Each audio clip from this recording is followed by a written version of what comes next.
विद्यार्थी मित्रांनो, मी Bhushan Mathpati, Bhushan MPSC academy या यूट्यूब चॅनलवर तुमचं सर्वांचं स्वागत. तर आज आपण वर्ग करणे याविषयी जी छोटी ट्रिक्स आहे ह्या ट्रिक्सविषयी आपण माहिती पाहू. तर आता पहा, कोणत्याही संख्येचा वर्ग कसा करायचा हे मी तुम्हाला थोडक्यामध्ये सांगणार आहे. बऱ्याच विद्यार्थ्यांना 1 ते 30 पर्यंतचे वर्गवरून पाठ असतात, परंतु परीक्षेमध्ये जे प्रश्न आलेले असतात की अंकगणिताचे जे प्रश्न आहेत त्यामध्ये मोठ्या संख्येचं वर्गमूळ काढणे किंवा त्यांचा वर्ग करणे हे थोडंसं अवघड जाते. म्हणून वर्ग करण्याची जी वैदिक पद्धत आहे, हे वैदिक पद्धतीनं कोणत्याही संख्येचा वर्ग आपण जास्तीत जास्त 5 ते 10 सेकंदामध्ये करू शकतो. तर काही संख्या घेऊ आणि त्या संख्येचा वर्ग कसा करायचा हे मी तुम्हाला थोडक्यामध्ये सांगणार आहे. आता बघा, ह्या 12चा वर्ग किंवा वर्ग करण्याचे काही नियम आहेत. आता समजा उदाहरणामध्ये पहिला नियम आपण बघू की एकक स्थानी 1 असेल अशा संख्येचा वर्ग करणे. एकक स्थानी 1 असेल अशा संख्येचा जर वर्ग करायचं झालं, आता उदाहरणामध्ये 31चा वर्ग करायचं झालं, 31चा वर्ग पहा, सर्वप्रथम ह्या 1 साठी 1 लिहा. सर्वप्रथम ह्या 1 साठी 1 लिहा. पहा, हे वर्ग आपण 3 स्टेपमध्ये करू शकतो. पहिली स्टेप काय आहे की एकक स्थानचा जो 1 आहे जसं असं लिहा, हे पहिली स्टेप झाली. दुसरी स्टेप काय आहे, एकक स्थानचा अंक सोडून जे राहिलेला अंक आहे त्याची दुप्पट करा, ह्या 3ची दुप्पट 6, हे दुसरी स्टेप झाली. आणि एकक स्थानचा अंक सोडून जे राहिलेला अंक आहे त्याचा वर्ग करा, ह्या 3चा वर्ग काय आहे 9, हे तिसरी स्टेप. म्हणजे ह्या 31चा वर्ग किती झालेला आहे 961. किती स्टेपमध्ये आपण वर्ग केलं, 3 स्टेपमध्ये. पहिली स्टेप काय आहे, एकक स्थानचा जो 1 आहे तो जसे असं लिहा. दुसरी स्टेप काय आहे, एकक स्थानचा जो अंक आहे तो सोडून राहिलेला जो अंक आहे त्याची दुप्पट करा, ह्या 3ची दुप्पट किती येते 6. आणि तिसरी स्टेप आहे ह्या 3चा वर्ग करा 9 येईल. जर समजा ह्या 21चा वर्ग करायचं झालं, 1 साठी 1 लिहा, ह्या 2ची दुप्पट 4 लिहा, ह्या 2चा वर्ग 4 लिहा, 21चा वर्ग 441. जर 41चा वर्ग करायचं झालं तर पहिली स्टेप 1 साठी 1 लिहा, ह्या 4ची दुप्पट 8 येईल, ह्या 4चा वर्ग 16, 41चा वर्ग 1681. जर समजा ह्या 51चा जर वर्ग करायचं झालं तर 1 साठी 1 लिहा, ह्या 5ची दुप्पट 10 ला 0, एकच अंक लिहा. 2 अंकी जर येत असेल तर एकच अंक लिहा.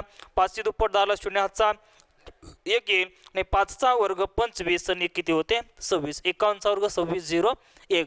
जर समजा ह्या 61चा जर वर्ग करायचं झालं तर 1 साठी 1 लिहा, 6ची दुप्पट 12 ला 2, हातचा 1 येईल, 6चा वर्ग 36 आणि किती होणार 37. जर 71चा वर्ग करायचं झालं तर 1 साठी 1 लिहा, 7 दोन्ही 14 ला 4, हातचा 1 येईल, 7चा वर्ग 49 आणि 50 येईल.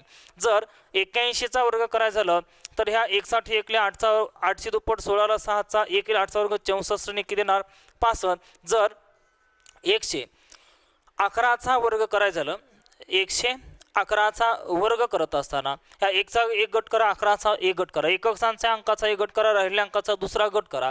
ह्या 1 साठी 1, ह्या 11ची दुप्पट 22 ला 2, हातचे 2, 11चा वर्ग 121 आणि 2 100 किती देते 23, 12 321 हा 111चा वर्ग आहे. जर ह्या 131चा जर वर्ग करायचं झालं तर 1चा 1 गट करा, 13चा 1 गट करा, ह्या 1 साठी 1 घ्या, 13ची दुप्पट 26 ला 6, हातचे 2, त्यानंतर 13चा वर्ग 169 आणि 2 171. 131चा वर्ग 17161. हे जे ट्रिक्स होती की एकक स्थानी 1 असेल अशा संख्येचा वर्ग करत असताना. आता जर समजा दुसरा नियम असा आहे, लक्षात घ्या, प्रत्येक संख्येमध्ये प्रत्येक अंक 1 1 1 असा असेल. आता उदाहरणामध्ये 11चा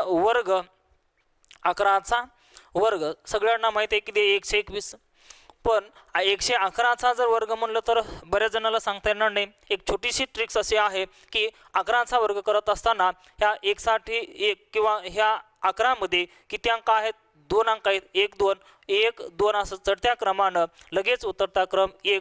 आता बघा, ह्या 111 मध्ये किती अंक आहेत, 1 2 3, म्हणजे 1 2 3 लगेच उतरता क्रम 2 1, हा 111चा वर्ग झाला. 1111चा जर वर्ग करायचा झालं, 1111चा वर्ग करत असताना ह्या 1111 मध्ये किती अंक आहेत, 1 2 3 4, हे 1 2 3 4 चढत्या क्रमानं लगेच उतरता क्रम 3 2 1, हे 1111चा वर्ग झाला. तर आता बघा, एकक स्थानी 1 असेल अशा संख्येचा वर्ग त्यानंतर संख्येमध्ये प्रत्येकांक एक एक असेल अशा संख्येचा वर्ग या पद्धतीने आपल्याला करता येतो।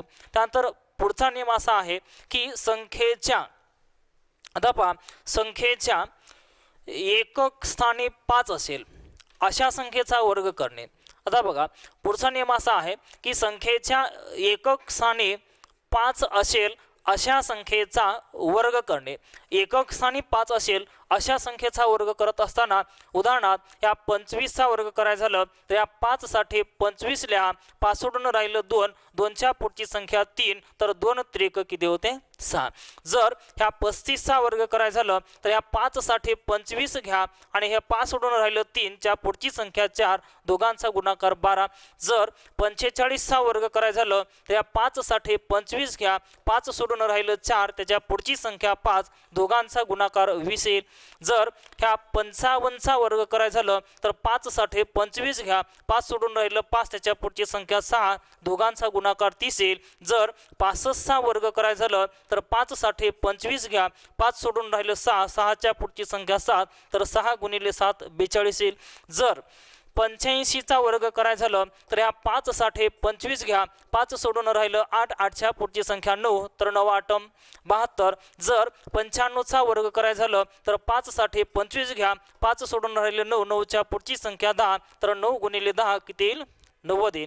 जर 105 चा वर्ग करायचा झालं तर एकक संख्या म्हणजे 5 चा एक गट करा, राहिलेल्या अंकाचा दुसरा गट करा, 5 चा वर्ग 25, 5 सोडून राहिलं 10, 10 च्या पुढची संख्या 11 ह्या दोघांचा गुणाकार किती 110 येईल। जर 125 चा वर्ग करायचा झालं तर ह्या 5 साठी 25 घ्या, 5 सोडून राहिलं 12 त्याच्या पुढची संख्या घ्या 13 तर 12 13 किती येते 156 म्हणजे 125 चा वर्ग 15,625 येईल। तर हा जो नियम होता की संख्येच्या एकक स्थानी किती असलं पाहिजे 5, एकक स्थानी 5 असेल अशा संख्येचा वर्ग या पद्धतीने आपण करू शकतो। पहा जर संख्येच्या एकक स्थानी 5 असेल आणि दशक स्थानी 0 असेल, संख्येच्या एकक स्थानी 5 व दशक स्थानी 0 असेल, एकक स्थानी 5 व दशक स्थानी 0 असेल अशा 3 अंकी संख्येचा वर्ग करणे। 3 अंकी संख्येचा वर्ग करणे। पहा एकक स्थानी 5 व दशक स्थानी 0 असेल अशा 3 अंकी संख्येचा वर्ग करणे। आता हा नियम काय आहे बघा, पहा संख्या 3 अंकी असली पाहिजे व एकक स्थानी 5 आणि दशक स्थानी 0 असेल अशा 3 अंकी संख्येचा आपल्याला वर्ग करायचा आहे। उदाहरणार्थ ह्या 105 चा वर्ग, 205 चा वर्ग, 305 चा वर्ग, 405 चा वर्ग, 505 चा वर्ग, 705 चा वर्ग। पहा एकक स्थानी 5 आणि दशक स्थानी काय असलं पाहिजे 0 अशा 3 अंकी संख्येचा वर्ग करणे। आता बघा थोड्या वेळापूर्वी आपण बघितलेलं आहे की ह्या 105 चा वर्ग, 105 चा वर्ग करत असताना काय केलं आपण 5 चा वर्ग 25 घेतलं, त्यानंतर 5 सोडून राहिलं 10, 10 च्या पुढची संख्या 11 तर 10 आणि 11 दोघांचा गुणाकार किती येते 110। या पद्धतीने वर्ग करता येतो। पण ह्या जर नियमामध्ये उदाहरण बसत असेल तर त्याचा वर्ग आपण या पद्धतीने करू शकतो। बघा ह्या 5 साठी 25 घ्या, 5 साठी 25 घ्या, 5 सोडून राहिलेली संख्या जशा असं लिहा 10, 5 साठी 25 घेतलं, 5 सोडून जी राहिलेली संख्या आहे 10 जशा असं घेतलं, त्यानंतर हे 0 आणि 5 सोडलं तर हे जे राहिलेलं जे अंक आहे 1 ह्या 1 चा वर्ग करा, 110 25 105 चा वर्ग। त्यानंतर ह्या 5 साठी 25 घ्या, 5 सोडून राहिलेलं 20 लिहा, 0 आणि 5 सोडलं तर राहिलं 2 ह्या 2 चा वर्ग 4। त्यानंतर ह्या 5 साठी 25 घ्या, 5 सोडून राहिलं 30 घ्या, 0 आणि 5 सोडलं राहिलं 3 ह्या 3 चा वर्ग 9। त्यानंतर ह्या 5 साठी 25 घ्या, 5 सोडून राहिलं 40 लिहा, 0 आणि 5 सोडलं राहिलं 4 ह्या 4 चा वर्ग किती येते 16। तसंच ह्या 5 साठी 25 घ्या, 5 सोडून राहिलं 50, त्यानंतर 0 आणि 5 सोडलं तर राहिलं हे 5, 5 चा वर्ग किती 25। 705 चा वर्ग करायचं झालं तर ह्या 5 साठी 25 घ्या, 5 सोडून राहिलं 70 लिहा, 0 आणि 5 सोडलं तर राहिलं 7, 7 चा वर्ग 49 येईल। तसंच जर ह्या 605 चा वर्ग, त्यानंतर 805 चा वर्ग, 905 चा वर्ग, पहा एका सेकंदात याचं उत्तर मिळालं पाहिजे।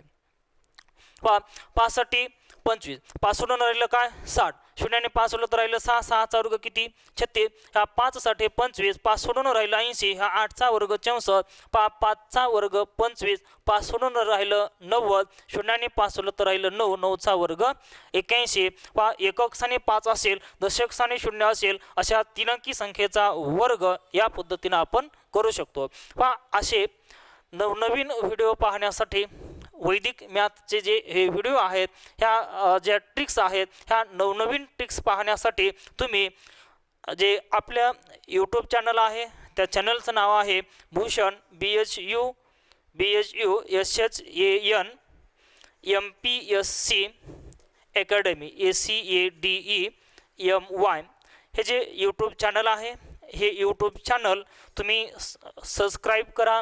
जर व्हिडिओ आवडले असतील तर लाईक करा आणि शेअर करायला विसरू नका।